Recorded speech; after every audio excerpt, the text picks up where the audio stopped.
Welcome to Blue Talks.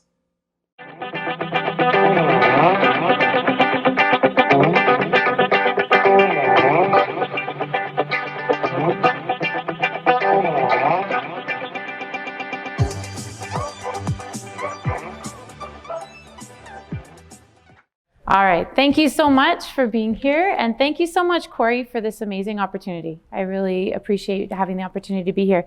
I do a lot of public speaking in my job. I'm an education consultant, and I do a lot of public speaking at workshops and stuff. But today, I'm challenging myself, doing something that scares you, and I'm kind of going more into my spiritual realm, which is why I call this Wisdom from the Teacup. So I'm going to start by telling you a little story about showing up.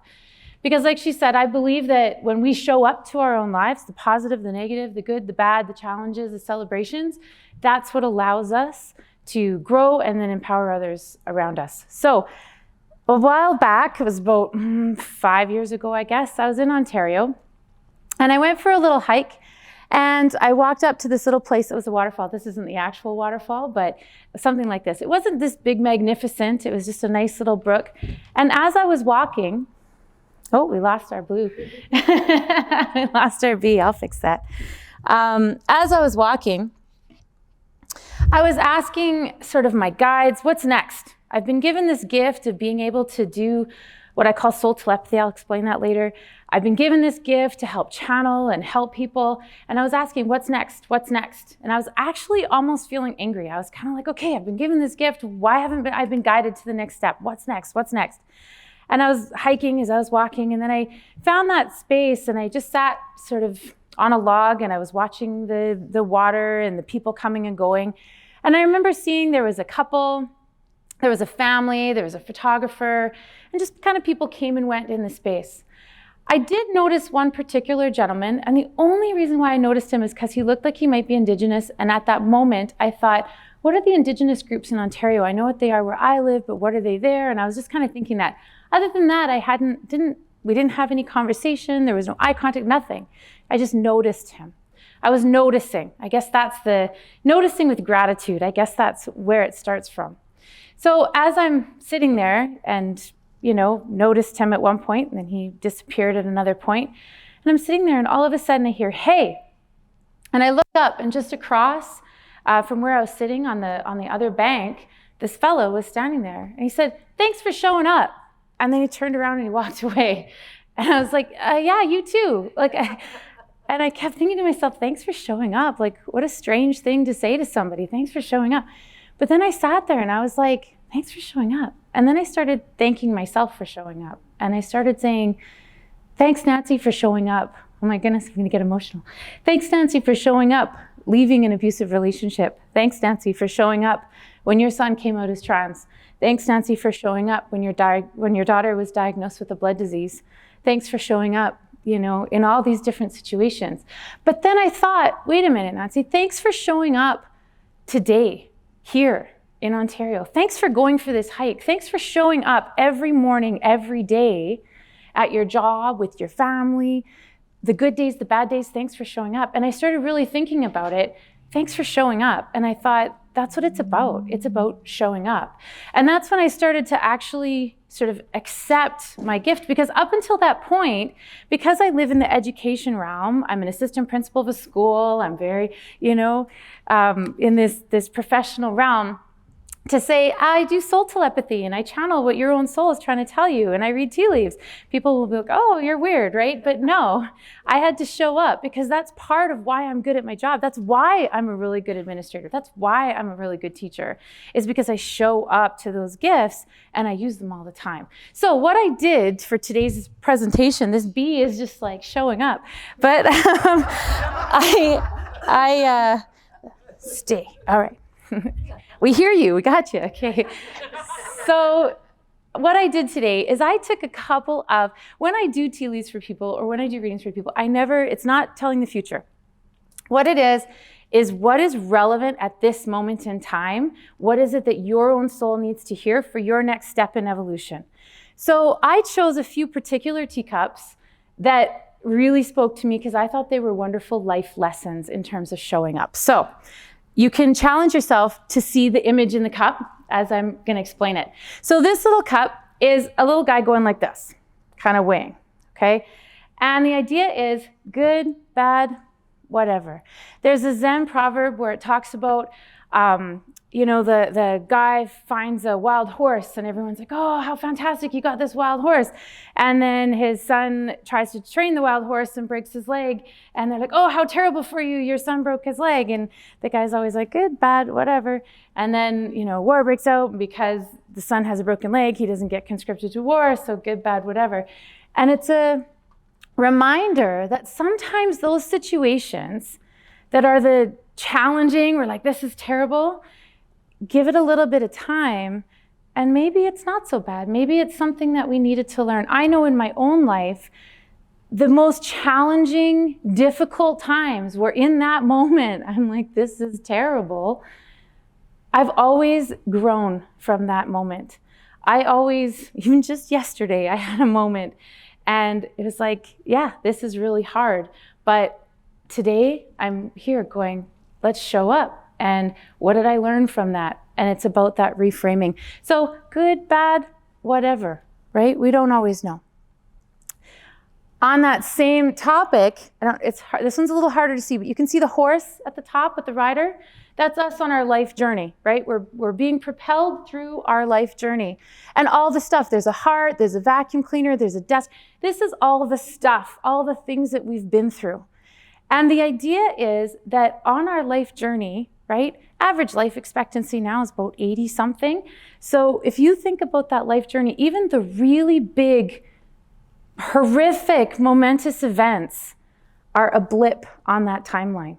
Even if they totally changed your life and they empowered you to do something, or maybe they destroyed you for a little while, in the big timeline of your life, in that whole span, it's one blip, right? And if you take your soul lifetime, it's an even smaller blip. So sometimes when we're in that moment of this is big, even positive, negative, whatever, this is big, it's a blip in your timeline. And that helps us to show up. And I found when I was going through my divorce and leaving a very difficult, abusive relationship, and I remember literally walking in the front door and crumpling one time and just couldn't even make it past the front door, thinking this is terrible. I miss my children because they had to go to him, even though they didn't have a relationship with him at that time. And it was terrible. And I sat there going, okay, 6 months from now, this will be a bit different. A year from now, this will be better. And 5 years from now, this will be a memory. And I kept telling myself that to help me reframe so that in that moment, it didn't feel so terrible. And so this teacup is reminding us that the big part of us is that horse. We're on a journey, and all the things that are leading up to it are just blips in our timeline. And so if we can reframe and refocus, then even the most terrible events, and I'll tell you, there's been some terrible events, are just a blip in our timeline. And especially when we think of our soul timeline, it's just a blip. This one's especially poignant, which is funny because when I was doing it, I almost didn't include this slide. And in the events that happened yesterday in my own life, this is super poignant. What this is a little guy, he's got his sword and he's running, right? He's running. And right behind him, he's already just slashed through all the stuff, right? And what this is about is face your barriers. The things that are staring you in the face saying, you can't do this, you can't take a step, you can't grow. This is when you take that sword or lightsaber, whatever one you want, and you just smash them, right? And you just keep going. And it's about keeping going, right? Yeah, there's barriers. And yeah, it takes effort to smash through them, but if we keep going, we will make progress, right? So face what scares you, stand up, and smash through those barriers. This one, it's a little dark, it's hard to see. I did a reading for a lady that was really struggling with depression, and this one came up and I really loved it. It's a dragon with a little crescent moon, right? So the dragon is about standing in your power, being fierce. And even when we don't even believe, because dragons may or may not be mythical creatures, even if we don't believe that we have that power, we can stand in that power, kind of fake it till you make it. Believe that you can. And then even in the dark of the moon, always, if you just wait a little bit, there's a sliver of light, right? So if you wait long enough, that sliver of light comes back. So no matter how dark that gets, if you stand in that power and you allow yourself to be fierce and hold that power, even if you don't believe in it, you hold that power, the light will come. The moon does shift, the crescent will come, that sliver of light will come. You just have to wait. Just be patient and they'll come. This one, again, another client of mine that was struggling with some depression. And what this was about was practicing joy. So it's harder to see. There's a woman on the side, there's a butterfly, there's a flower. She's about to hold the flower, okay? The message in this one was that we have to practice joy. It is so easy when we watch the news, when we listen to the problems that are going on, when we look at our own lives and there's like financial issues or family issues, relationship issues, our own health issues, whatever it is, it's so easy to just start focusing on the negative and what's wrong and what's bad. And it's easy to start doing that. We almost practice looking at the negative because we're so bombarded by it. What this teacup was about was practice those moments of joy. When you have those little moments of joy, like you've gone for a walk and there's a beautiful cloud with a tree and you're like, that's really pretty. Take that moment as a snapshot and remind yourself right now in this moment, no matter what other chaos is going on right now in this moment, it's okay. And it's joyful and it's beautiful and it's something I can celebrate. And the more times that you start to celebrate that and hear that and take notice of that, it's like practicing. You start seeing it more and more. You start finding those opportunities for joy more and more and more. So it's about practicing. And it's not about those big things like, oh, this is the thing I'm going to post on Instagram and Facebook and all different things. It's about those little things. It's about the time when I was walking with my granddaughter and we saw two caterpillars stuck together and they were together. And I'm thinking to myself, well, that's a little bit odd. I didn't realize caterpillars did that, or what are they doing? And she's asking me that too, and we had a laugh about it and and I thought, this is a real special moment of joy. Is it a big momentous moment that I'm going to write about and do it? No, but it was this little moment of joy. And the more times we practice that joy and take those little snapshots, and I've often taught to my kids or people around me, this is a snapshot moment. And in that moment, we just stop and we take a picture in our mind's eye and go, in this moment. In fact, just now when I did that, I was taken back to a snapshot I did last summer when I was floating on Pembina River. And I was floating and it was beautiful and the sun was on my face. And, I was in this peaceful, great space and I thought this was a snapshot moment. And I took in all the sights, all the sounds, all the experience around me, and you internalize it just for that moment. So that in a moment like this, when I started recalling a snapshot moment, that was the snapshot I recalled. So if you take moments, just take those little snapshot moments right now as you're doing it, as this is happening. Hey, this is a good moment. I really like this song. I'm jamming out in my car. This is a nice moment. Take a snapshot. What song is it? Where are you? What are you doing? What's around you? Because the more you practice that, the more you'll automatically look for the joy. It's like if I told you to notice everything red, all of a sudden, you would notice everything red.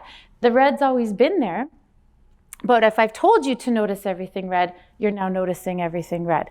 So if we're practicing these moments of joy and we train our minds to find those moments of joy, we start to practice and become more adept at finding those moments of joy. All right, and this one, I love this image. This one was actually I'm sure some of you wrote for Modern Warrior magazine or Life Quote Journal. This is a publication that I did teacups for. So what I would do is the beginning of the month, I'd go inside, channel the message, channel the wisdom. What's the wisdom for the month? I'd send them the picture, I'd send them the write-up, and they'd put it in the magazine. This is one I particularly loved. So on the bottom, there's a person meditating. Okay, you can see the person sitting meditating. And then there's another little character that's blowing a kiss like this, and the wishes are going up. So what it is asking us to stop and center yourself. What is it you really want? What is it you really want? What's your next step? What is it you want? And it's not, oh, I want, some money. It's, okay, I want the wisdom to figure out how to increase my financial ability or whatever it is. And so ask yourself, what is it you really want? From that place of inside, not from what you should have or a place of comparison, a place of looking at other people and what they've got or what they're doing. It's what do I want? So from that place of meditation, contemplation, inner knowing, inner awareness, as our first speaker was talking about, really knowing yourself from that place, that's where you form your intentions. Then when you make your intentions, this is the little guy blowing his kiss, when you make your intentions, you send it out into the world. It's blowing a kiss because when we blow a kiss, it's like farewell, right? We're sending it off, right? We don't go running after that kiss and try and get it back. We're sending it off, right? So when you're setting your intentions, it's coming from that place of what do I really want, that wholeness. You blow the kiss, you send it off, and you let it go. And you trust that it's going where it needs to go, that it's going where it needs to go in order to guide you into what you need. And so it's just like when you're at a restaurant, you don't place your order and then run after the waiter and be like, hey, are you gonna put salt on that? Are you gonna cook it this way? Are you gonna da-da? You trust that your order is gonna go and it's going to come back. Does it always come back exactly as you want it? Is it always your best? You know, my partner is a chef, and I know full well that there's lots of times it doesn't come back the way you expect it. His always does, though. But you send it off, and it doesn't always come back the way you expect it, right? But you trust that you've sent off that order, and it's going to come back. So we let that intention go, and we put it out into the world. And then we trust that it's going to come back. But just like back in the beginning, it's about showing up. We have to show up and expect that it's going to be there. We have to show up to those joys and celebrations. Don't miss out on the learning from those difficult or challenging experiences. Show up to those experiences. Reframe if we need to, because, you know, in the big scheme of our timeline, it's just one little blip. Even the biggest events are just one little blip. And so reframe, allow yourself to move forward. You know, face what you fear, challenge yourself, break down those barriers, right?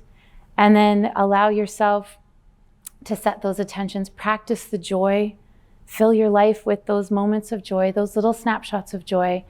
Allow yourself to really understand what is it that you want next. Set those intentions and allow them to come back to you. Thank you so much for listening to me today. Really appreciate it. Thank you very much, Nancy. Thank you.